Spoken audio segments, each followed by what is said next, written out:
John, it's really nice to meet you. And I've heard so much about you from Shamra, and it's I'm excited to hear a little bit more about your background and also your vision for this new initiative. So why don't we start with your background? And maybe you could just tell me a little bit about where you come from and what got you involved in World Systems Solutions. After 20 years of coaching and consulting, and after 14 years of information systems work, I was able to cobble together an understanding that a global solution was necessary for humanity, that our current fractured, fragmented, competitive, sporadic, inconsistent, and non-sustained efforts to resolve things like climate change or to transform our species process collectively and comprehensively into a sustainable dynamic simply could not occur.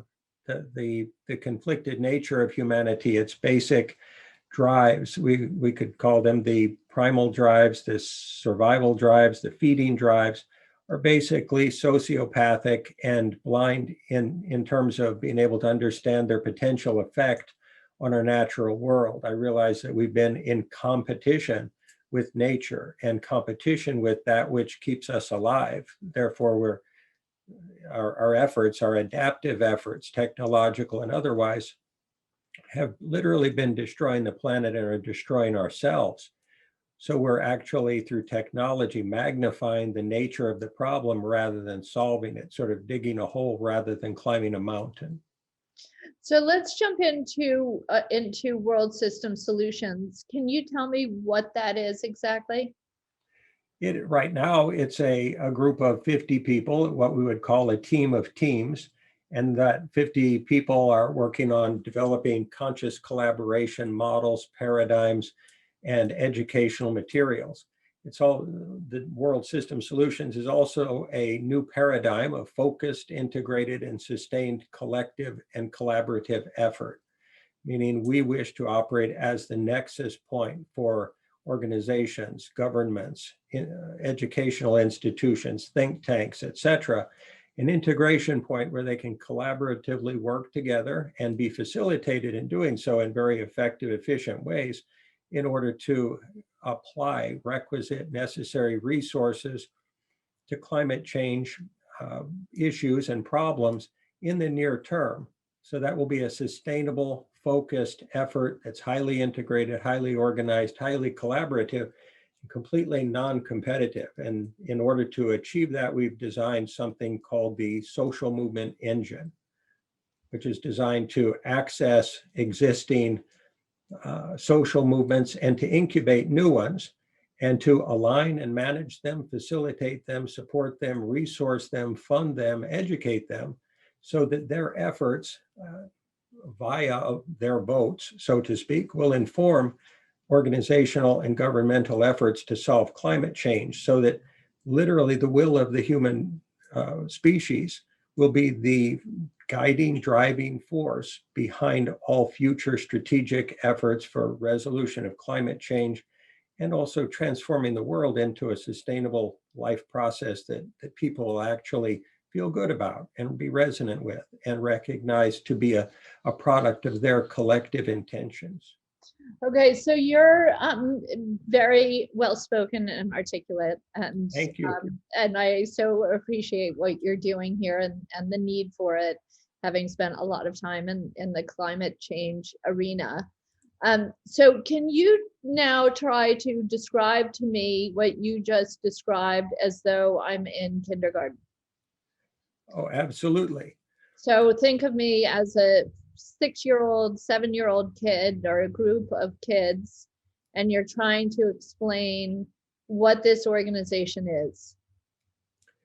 This organization will help take all of you and guide you and teach you everything that you need to know about how to shift and change how you live your life, how you make decisions, how you work together to solve all the problems of the world, and do so in a very efficient way, a very effective way, and within your capabilities in the time available to us.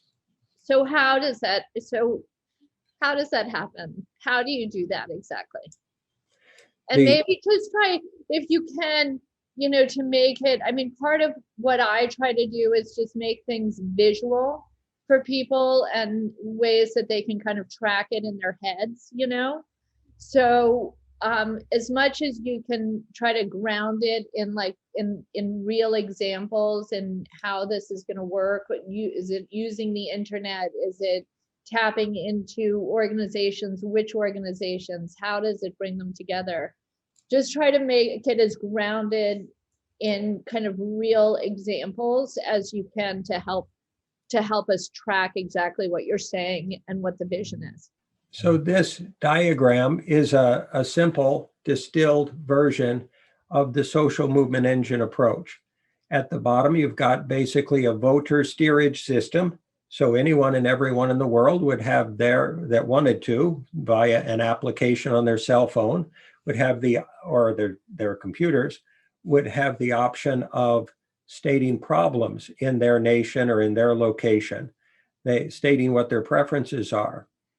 Sending through ideas and listing problems and issues, and also sending through information that could solve problems. And those could be also not-for-profit organizations, subject matter experts, or just the person in the street. Those collected votes and perspectives would feed the second level of this model, which is a collaboration environment, meaning universities, think tanks, research institutions, philanthropists, et cetera, and governments would come together within this online environment on the internet, and they would have access to every tool, database, support mechanism, modeling system, any technology that would be required to spec out, plan, and strategize for transformation of cultural process, economic process, and social process or political process. And they could arrive at collective answers collaboratively. We would facilitate them in helping them to arrive at necessary consensus. And then once those plans and solutions had been arrived at and associated strategies, they would feed the third level, which would be the implementation level for strategies and solutions that would be targeted in any specific environment in the world. If we utilize either California or Bangladesh as two potential hotspots, if you will, for climate change issue resolution, we can say that all of the people in California would be able to communicate what they feel the problems are, how they feel they should be solved, what they will and will not accept, how they feel about climate change in general, what they see as a solution, when they want it, why they want it, how they want it delivered. And then that information collectively which would be anonymized data, meaning nobody would be required to say who they were, so there'd be no potential for retribution. This would be a blockchain technology, so it would be virtually unhackable, and it would be transparent to all and openly visible to anybody that wanted to see any dimension of its process. So either in California or Bangladesh, those people who are involved, who are suffering, who are in pain, who want to see constructive change and don't know how to align their efforts to bring it about, would be able to express themselves, and then the information they provide would be held together along with all of the capabilities of universities and research institutions and government institutions to arrive at strategies, solutions, plans, and those would then be funneled up to the implementation level of this organizational model, where world leaders, governments, collaborating corporations, implementers of the strategies and the project plans, and implementers of the solutions would be receiving this strategy and would actually go about the nuts and bolts of bringing about the necessary solutions in the time available and with resources that are available. Okay, so let's say I have identified that, cars are a big source of carbon. And I have an issue with that. And I think that there should be some kind of solution to the fossil contribution of cars. So how would this system help me? Well, first you would have communicated your vote, your interest in a change being implemented in the world, and that would be taken in as statistical data that would then be referenced by the second level of the social movement engine. So people in your state or your country would have access to that information and say that you are concerned, you do care about this is a change you want to see in the world. And from that point on, we recognize that making such a change, of whether we're just talking about moving from fossil fuel driven cars to electric cars or some other form of mobility, that it's a multidimensional issue. We're already dependent upon fossil fuels. We don't have a transformational path and process to move from gas-powered cars to electric cars that's nationwide or statewide or worldwide. So that plan and path and process would be analyzed, described, defined, and in such a way as to be accurately and completely implementable, feasibly implementable. So that process, the development of that strategy, would also include all potential stakeholders and organizations in the decision-making, arriving at that solution set or that strategy and that plan. And then the plan could be implemented after that. So how does that work? For example, we're in Malibu trying to get the Malibu city to become more sustainable, right? And have a sustainability plan. It's taking a huge number of people and resources, funding, to even get to a point where we have a proposal for a plan. So how does this organization have the wherewithal to deal with the minutia of what is necessary, the personal politics of what happens in a small town, how you transfer transfer an entire city towards more sustainability, both in terms of its energy sources, its transportation, its trash, its investments and money, so on and so forth. It's a complex system. So how do you take the complexity of a local dynamic, that comes from Malibu to Bangladesh, and create some kind of model that is going to be helpful to me here in such a localized manner? excellent question. And I would suggest that when we're talking about climate change, that certainly the local matters and it must be part of the global. If we attempt to separate local and global processes and strategies, we'll have issues and problems. A couple of examples. If with COVID, if we didn't have centralized coordination and federal support, we get a mess. We get a lot of people dying, a lot of pain, a lot of suffering. So the macro and the micro must simultaneously be aligned and coordinated. Otherwise, you don't have solutions to such situations. There are innumerable local politics, traditions, tribal dynamics, history, priorities that would attempt to supplant the common good, if you will, with and not have a way to be balanced in a local area.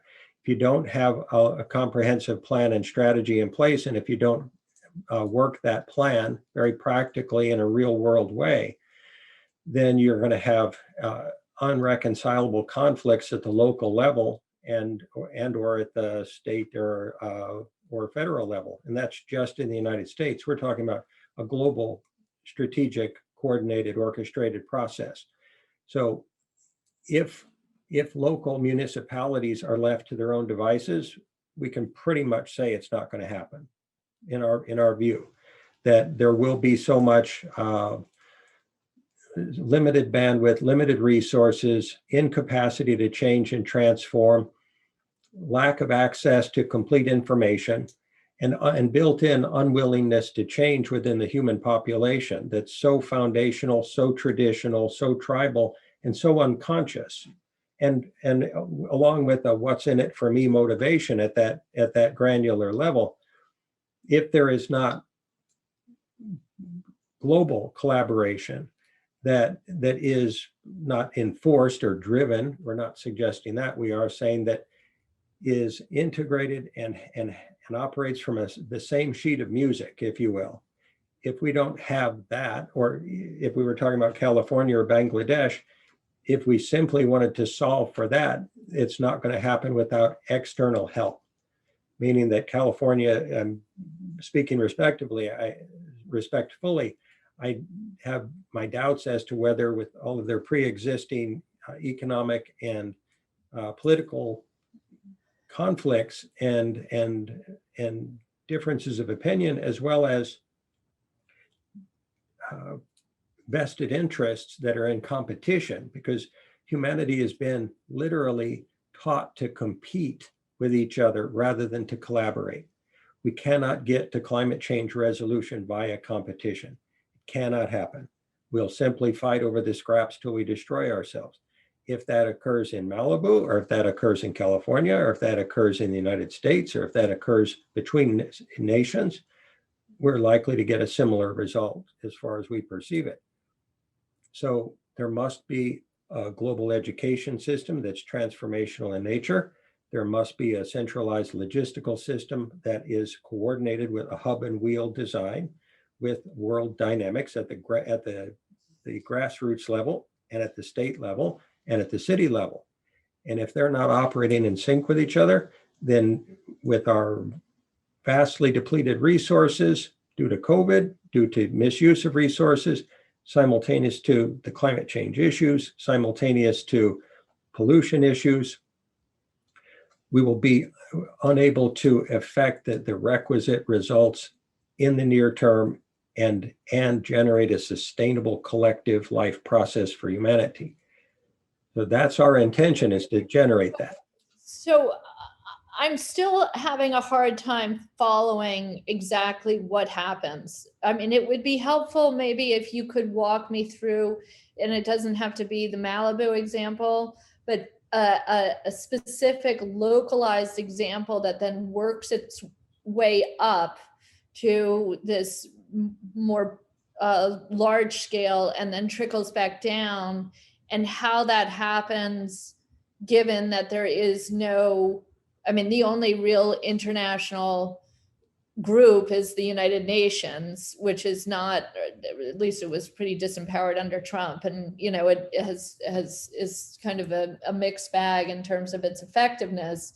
Like what is that entity that it goes up to if you're talking about an international entity? So maybe just walk me through how you see kind of one small example leading into this sort of transformational situation that you're creating. Thank you. Excellent question. So a few statements in that regard. First, the United Nations was designed in a conflicted way. It does not have the capacity to arrive at collective action that operates in orchestrated concert on almost any topic globally. So since that's the case, and since no nation is likely to step up and operate or even be accepted as a central coordinator of apolitical global climate change initiatives, we're suggesting that this organizational process operate in that role. Apolitical. So let's just pause there. So you're basically imagining this being a United Nations type entity that doesn't have the conflict history and the lack of impactfulness of the United Nations? And the built-in design limitations, the lack of fairness and equity, the overt capacity on any nation's part to interrupt the possibility of real solutions being arrived at. And we must say that, being very candid, one of the main reasons we feel that climate change can be resolved is simply because of increasing pressure on the human species and on the environment. meaning that it's not a question of us going out and selling this idea to anybody. It's a question of, as the pressure increases, humanity's going to start looking for solutions. They're going to quickly arrive at understandings that existing dynamics and paradigms of competition or for-profit efforts can't get us to the solution. So we feel that something that's totally apolitical, no national affiliation, and simply its single intention is to serve humanity, and its single intention is to resolve climate change and to generate a sustainable future for humanity. We feel that that is a requisite approach, and we don't see any other organization yet with that intention. Okay, so then if that's the idea, I guess, like, I mean, the United Nations, with all its limitations, has billions of dollars at hand. It has the ear of world leaders. It's it comes from, I think, a positive place. So how, and I appreciate that you're saying this entity would not be political. The United Nations says, that they are an apolitical organization. When you jump into an issue like climate change or the international refugee crisis, these are at their core political issues. They're also, they shouldn't be. They as as I think we all know, if we don't really manage them, it's going to be to the destruction of humanity and living things on Earth. So there is an incentive there, but I guess the question is, how is this entity going to do it where the United Nations has failed, given how complicated both that institution has been, what its history has been, and how difficult it is to step into these controversial issues, even if the intention is apolitical, which it has been with the United Nations? And how is your organization, that doesn't have, the commitment from governments of billions and billions of dollars to give out, how are you going to do that where the UN has failed? Excellent question. First, I would suggest that in any organization at any scale, whether it's a corporation or whether it's the United Nations, its roots will define its decisional capacity, its capacity to affect change in the world. Its core intention at its origination point, at its birth, creates an inertia and a trajectory of potential. And if that foundation is not designed specifically to accomplish the necessary goals, that the organization in essence won't be able to do that. The United Nations could be worked with in collaboration by the World Systems Solution Organization, the social movement engine. The United Nations has billions of dollars, and they have great access to resources and networks, and they don't have the capacity to wield them effectively, efficiently, and in the time available to us to get the job done. They are stymied, paralyzed by fear, competition, tradition, cultural wounding and disagreement between nations, and a lack of a shared single transformational educational system that everyone can work with in terms of transformational concepts. There isn't a system for implementing, as far as I'm aware, a comprehensive strategic plan that would bring all of humanity together and do so with equality, rather than having certain individual nations kind of wag the dog and bring imbalance repeatedly over and over and over again, whether it was for service to humanity or whether it was, even if we wanted to affect service to humanity in the world, they would take national interests above the survival of the human race, potentially. Right now, we're looking at a potential for different nations to cut themselves off from each other nationalistically and further fracture competitively the world. If that is not met with resolute understanding and communication and messaging and education, consistently and necessary resources to bridge those gaps and bring harmony, they will continue to divide themselves further and further and continue to fight over scraps and rationalize internally doing so, just as any human being in their fear process and ego process are their own survivalistic intentions or tendencies that are mostly subconscious. And nations have all of those dynamics and tendencies. They are unconscious in their approaches to many things, and they're trying to keep a traditional trajectory, and they've all got egos. So those ego processes must be met without ego. They must be met without predisposition, such as the United Nations has. There must be a communication of a new paradigm, a new philosophy, a new approach, and it must be sustained and sustainable and resilient and resolute enough to endure the pressures of each of these competing entities that would try to either control it, take it over, spin it, distort it, undermine it, or destroy it in order to keep the status quo that is killing us.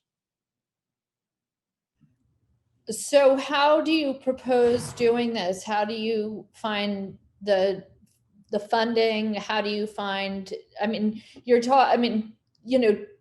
these are complex issues that you're tackling that have already consumed billions and billions of dollars, hundreds of thousands of people thinking about it, people from all over the world trying to identify solutions and come up with innovative ways to handle the crisis. How is your organization going to step into that and be better equipped and get the resources it needs to compete ultimately with a very crowded space with entities that are well endowed and have been in place, and some of which have very admirable track records? Understood. First, we are non-competitive. We will not compete. We have no interest in competing with anyone. We are doing our very best to generate educational materials, messaging, and a collaborative environment that is a comprehensive model of conscious collaboration without ego, without personal agenda or priority, without greed as a motivation, without any other intention other than service. So that must be modeled comprehensively because humanity does not yet have that. That's not a judgment of humanity. We're simply stating what we perceive to be a fact. Humanity does not operate that way in this moment. Therefore, it must be modeled, it must be educated, it must be facilitated. Our perspective is this: if we present this, if we do our very, very best to present this information comprehensively, clearly, with pure intention, if humanity is not willing to fund it, if humanity is not willing to bring the requisite resources, monies, collaborative efforting, and alignment for this organizational process or someone else doing it better, we're free. we would want that. In this hub and wheel design. If humanity does not want to do that, we will respect humanity's choice. If humanity wants to do something other than generate a sustainable life process for humanity, other than heal our natural world, if they want to do something other than that, it's totally fine. That's their free will choice. We respect it. And if they don't do it, then that only means that humanity's not ready to work together yet, and that they've chosen to do something other than work together. So we would suggest that the funding for this is a prerequisite to its success, and we would suggest that only if it were contributed to. This is a nonprofit organization. We do not want to have anything to do with a profit dynamic. If humanity is willing to fund it, that means they're willing to do it. If they're not, then they're not ready. And again, we respect that, and the chips will fall where they may. We will have done our part. So some people believe that there is no real outside of ego. There's no kind of objective truths, that we're all influenced by culture, by the world around us.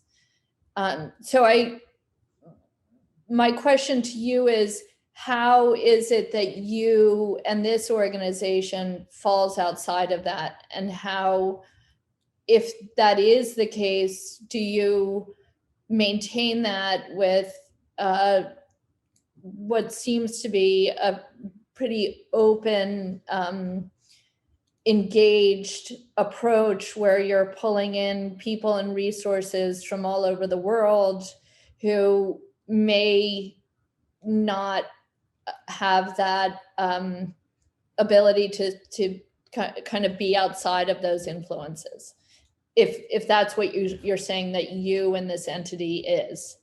Absolutely. And thank you, and brilliant question. We're designing for the last 6 months with absolute intention and intensity an organizational culture designed to consciously collaborate, meaning non-egoically collaborate, a multidimensional set of teams. So a business team, a therapeutic team, a spiritual team, multiple other teams that would, and we're adding leadership and technology, et cetera. We must have represented within this developmental transformational crucible every dimension of basic human life. Every kind of organizational process and political and social process must be represented, because the solutions must be tailored specifically to those venues, those cultural and social venues and organizational dynamics. If they are not, then the predispositions of the kinds of people in those specific areas would tend to interrupt the process, project their traditional dynamics, project their ego dynamics, project their what's in it for me dynamics onto the process, and basically create an inefficiency that we can no longer tolerate as a species. So in regard to the way that we can interact with others, we can draw them into this educational regimen and developmental crucible. We have educational materials that we're going to be distributing to them. And the interaction, the collaborative interaction, we're designing a model for near physical locality and distribution around the world, facilitation of existing team efforts, meaning if there's a think tank out there, if there is a crowdsourced effort out there, if there's an existing social movement, we can provide educational materials for them, help them transcend those barriers, developmental barriers. We would suggest that the tribal process of humanity is a built-in learning disability.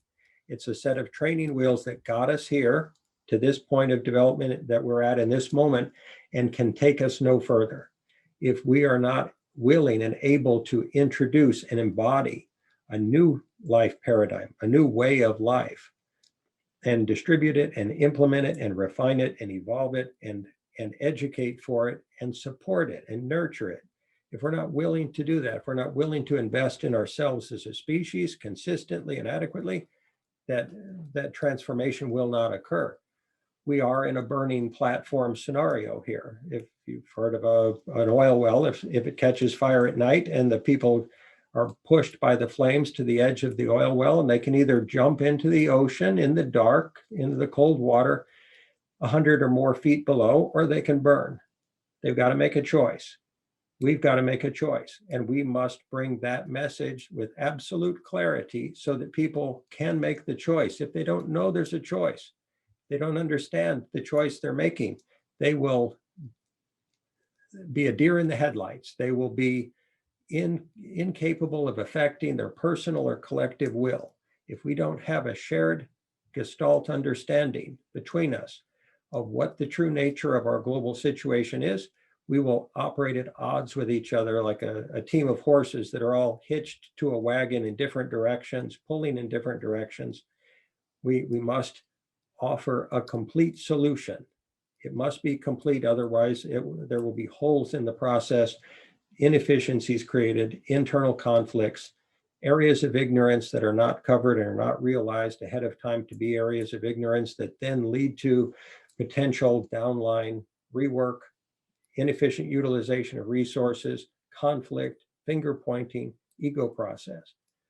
We firmly believe the ego process must be met with facts, truth, as clearly as science and or the best thinkers in the world can produce it, and understanding as well as solutions.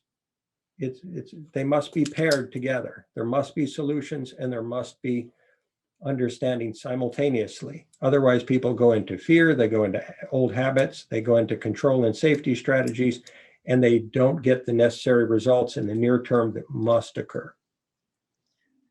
So maybe you could ground this whole idea in an example or two, whether it's thinking about somebody who lives in Nepal who can't go outside for 100 days a year because the weather quality is so bad, or somebody who is fishing off of Japan and that's where they're making their livelihood, but in doing so they're depleting the ocean using nets to fish, or whether it's somebody like myself who's just lived through the Woolsey fires and we're trying to rebuild our community in a way that protects people and also understands our own carbon footprint. I mean, how does the kind of assortment of different climate issues that are happening around the world come together through this entity in very specific practical ways? And how is it that the whatever the resources are that are for the person in Nepal aren't in direct competition with the resources for the person in Japan? How do you stay above that? How does it work? I'm still having a hard time sort of tracking I appreciate the lofty goals, but I don't really understand exactly how this works on a very practical level of creating a different vision of the future and how people end up going to this resource, relying on it, and it being something that's practical in their day-to-day lives. Understood. In that model that we showed earlier, anybody and everybody that has access to a cell phone, which is we see as the minimum communications device that is endemic around the world today, would have an application where they could communicate what their situation was in any country, and or they could ask someone else to communicate that message. So we would have a database of information globally that doesn't exist today, and it would be refreshed constantly by all participants. So it would be grounded and real world. It would be based upon the real life experience of the people who are fishing in the ocean, or the people who are living in Bangladesh and drowning, or the people in California that are being inundated by wildfires. That data set would be constant and available and would generate statistics for strategy development and decision making. Okay. So can I just stop you there for a second? Please. So there is data available, and NASA has gathered the data about where we have the greatest. We know what are the biggest fossil fuel contributors. We know where the oceans are being most polluted. We know where the earth is being most polluted, by whom and how. We do have a lot of data points in terms of what the issues are around climate change. So how does having this more localized effort contribute to that? And also, just I would say that in the not trying to stay out of the politics of it all, that even saying that you need a cell phone is limiting the number of people. And there are many people who live around the world who live in abject poverty, many, billions of people, or at least a solid billion, who don't have a cell phone. So, like that's a political decision, arguably, right? So it's very, very hard. I mean, I appreciate the lofty goals, but when you're actually on the ground trying to implement, there are choices that need to be made. And in those choices, there's a preferential treatment that happens, right? So Absolutely. yes, maybe somebody without a cell phone can tell somebody else, but it makes it more difficult for that person. So that's a political decision, arguably. Yes, it won't be perfect. Co-creation is messy and will ever be so, and especially globally. And there are currently probably 1 billion people who don't have access to a cell phone. That number will likely diminish in the near future, hopefully, or decrease. That said, this information is not something seen from a satellite. This is from the hearts and minds of people who are suffering. This is a vote. This has power that information and data do not have to move governments. These people would be saying in verifiable ways, this 100 million people in your country want this. You're a leader in that country. You're not doing it. And if we're strategizing as globally as a bunch of collaborative nations, if you don't have that information to wield in negotiations, you're not going to get anywhere, because the leaders of those nations are going to want to keep the status quo, their personal power, et cetera, and keep those voices silent. This is a necessity. It's not a nice to have. It's a have to have. If we want to bring transformation to this world, people must both be educated. There has to be a two-way communication with those people. That's educational. If they say, well, the only way that I'm going to be happy is if this country is destroyed, and that's my vote. Okay, we could say, then this is what's going to happen to the rest of the world if you get your vote. There can be a reflective, educational, ongoing communication that educates the collective and brings them into alignment with what's necessary to generate a collectively sustainable future for humanity. If they are not brought into it, if it is attempted to be imposed from above by any government without their participation and their education, it's going to meet unchallengeable resistance. So walk me through, I imagine this is a scalable idea, so that you're kind of starting smaller and then going to grow it out, because ultimately the vision is quite large and big. So maybe walk me through that process of how you imagine this happening in different stages. All three levels of the current organizational model and design created, manifest, implemented. We've already verified that the technology is available now. The AI core that would be required to support the process is available off the shelf, so to speak. So it's not a question of there not being adequate technology to bring this into existence in the near term. With enough funding in the near term, we will be able to initiate that development process. Our intention is that the entirety of the core organization be developed within the next 3 to 4 years, because we don't have more time than that as a planetary process. That said, once the core organization is designed, this is a fractal, so to speak, meaning that this organizational paradigm can be implemented in a per nation basis, so that a core integration point would have a network of organizations in other countries that would be feeding information real time to it and facilitating its dynamics and its strategic developments that would work as a collaborative, orchestrated process. Okay, and so your goal is to really pull this off over the next 3 or 4 years?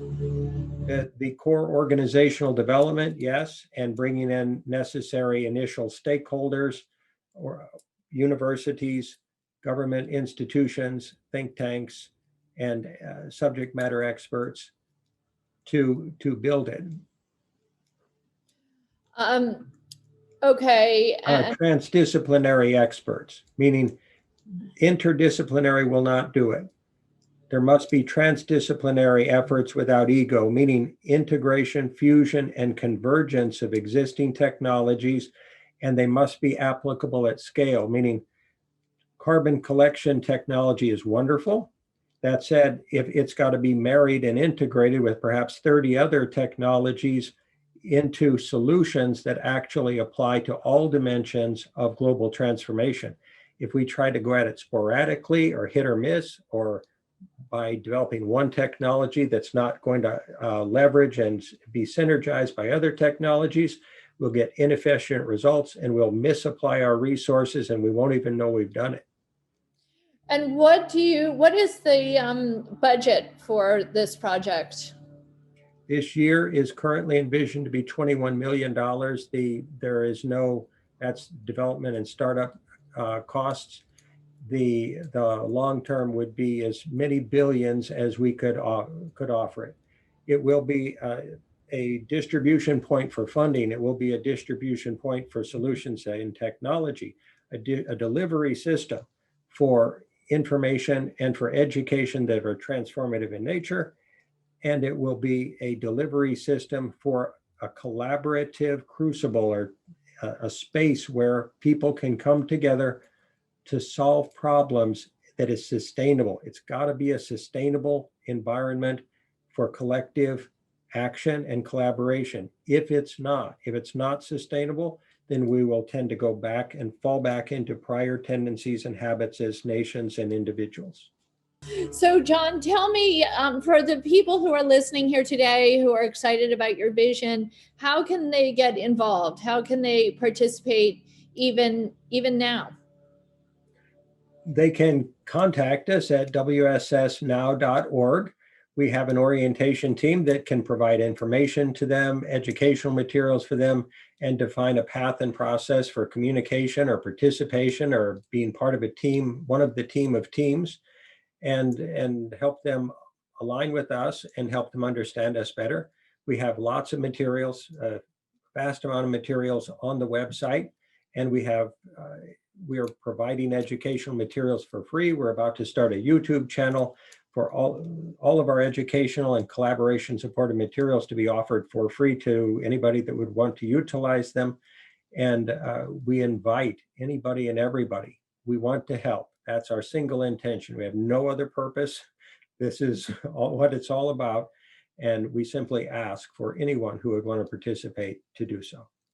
Okay, sounds great. John, is there anything else you want to add to this conversation that you feel like people should know and understand about your vision? Humanity has vast potential. There is hope. Everyone has power. Every human being in this world is incredibly powerful. If we work together, if we unite, if we mobilize, if we align our efforts, we can do this. We have the capacity. It is an untapped potential, and we are designing a way to bring it together and to generate solutions. Please let us help. Thank you, John. That was fantastic. It's great that you're committing your time and energy to this. It's daunting, I know, but I appreciate all the work that you guys and your whole team is doing. Thank you. I thank you from all parts of my heart. You are wonderful. Well, I'm really trying to drill down and ask the hard questions so that people can really track what you're saying and be with you on this journey. So I hope that you know that that's where I'm coming from. And I feel your heart. okay, John, you're an incredible woman and lady, and God bless you. Thank you. You too. If I can help in any other way, I would love to. And I'm sorry that it's been rushed, but I'm going out of the country at the end of the week, and I'm trying to get this film done. So it's a little bit of a hectic time, but it's, it's a long journey. So if there are other ways I can be helpful, let me know. Thank you. Thank you. Thank you. You're incredibly appreciated. Okay, John. Nice to meet you all. Nice to connect with you. Shamra's told me so much about this idea for so long, so I'm really happy to hear more about it from the source. Thank you. Thank you.